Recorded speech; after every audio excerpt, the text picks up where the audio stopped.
Come on, guys, what's up? Wow, you're keeping on subscribing to the channel Black Man Explore, and I'm happy because you are watching the content continuously. We were not going to give up like the way everybody thinks we can give up. We're going to take time before we say we cannot win it. Yeah, yesterday I was talking about iCloud systems, and these iCloud systems strategically, their work is to help you store data in a remote assistance login profile created and managed by an admin of these mainframe systems that are remotely slicing a space of their petabyte storage facility and setting maybe 2 to 4 gig RAM virtual memory for accessibility, and then you pay them certain amount of money. I was trying to think about Africa today, and when Africa came into my mind, if you have been watching, in Europe, they have been very, very strict with their data policy because Europeans, they know their internet connectivity rate is almost a 99.9% coverage. So data is processed simultaneously. Now, Africa, we don't have that kind of data connectivity everywhere. But in urbanized environments, as long as you have a phone, a smartphone, maybe you access internet, and when you access internet, it's all about corporations data. Now think about it this way: in the United States there is coverage, and most of these corporations that are data mining companies, they are based in the US. Most of them, some of them are based or positioned in American friendly countries like UK, but storage of this data is is strategically in Scandinavian countries where data policies are very clear. To think about what I'm trying to say here is it's not clear why today every single hardware producing company, anything to do with the information technology, is coming up with you have to sign up to their database or to their customer consumer profile. Why? And eventually they give you a portal where you have to log in through Android or Windows operating system or iOS to access the hardware iCloud storage facility. Meaning even the manufacturer himself, he is actually competing for this data, which is all about trading.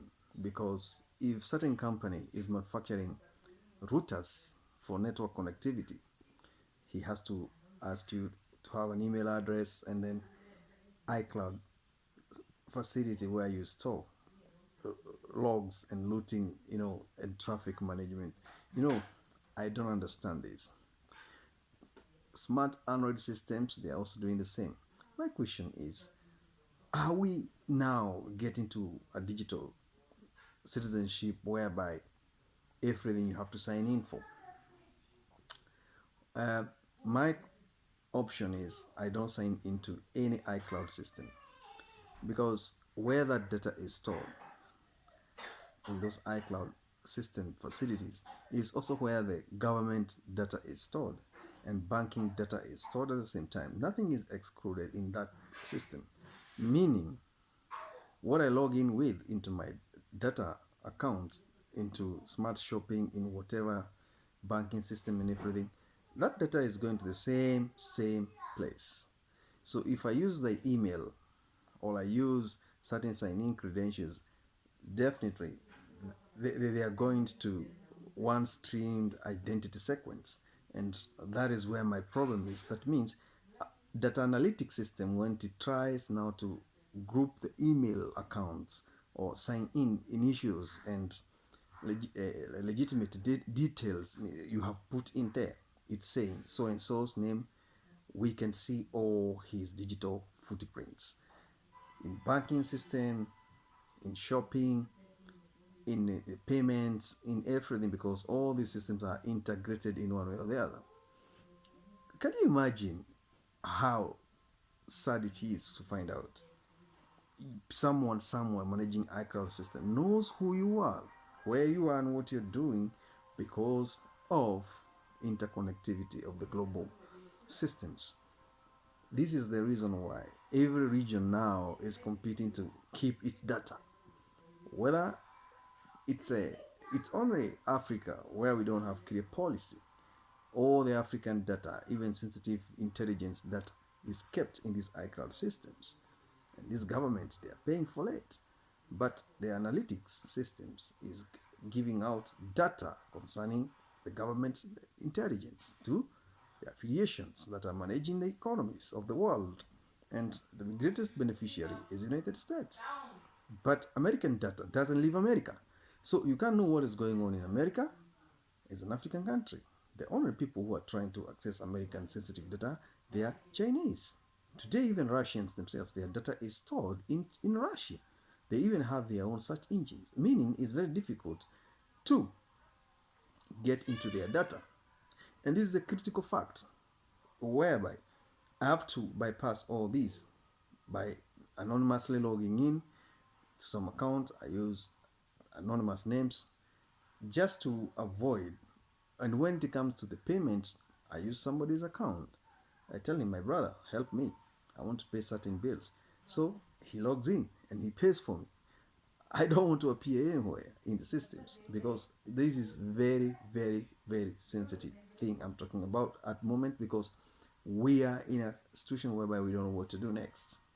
And they are bombarding us with more and more data so that we can keep on doing what you're supposed to do and for them to keep on benefiting. So if you don't give out your data, nobody will benefit from it. What you do is what you think, and what you think is what you give the artificial intelligence system more information about you. And remember, it will never forget. Whatever you put in, it keeps in. And it's called classified intelligence data analytics. That one is drawn in gloves. It's drawn by the algorithm according to exactly where you were thinking that time, where you're thinking now, where you have been thinking. You'll never get out of it, brother. You better take notes from what I'm trying to put on here, because time is coming. You will not find me to tell you this. It will be too late when humans turns into electronics and becomes human artificial systems, whereby you have to plug in a USB with a management software to run your brain. Don't let yourself to go that direction. Subscribe to my channel. Hit notification button. The movement is flowing to the next generation. Digital colonialization is a reality. Enjoy your day as I enjoy my night. Good night.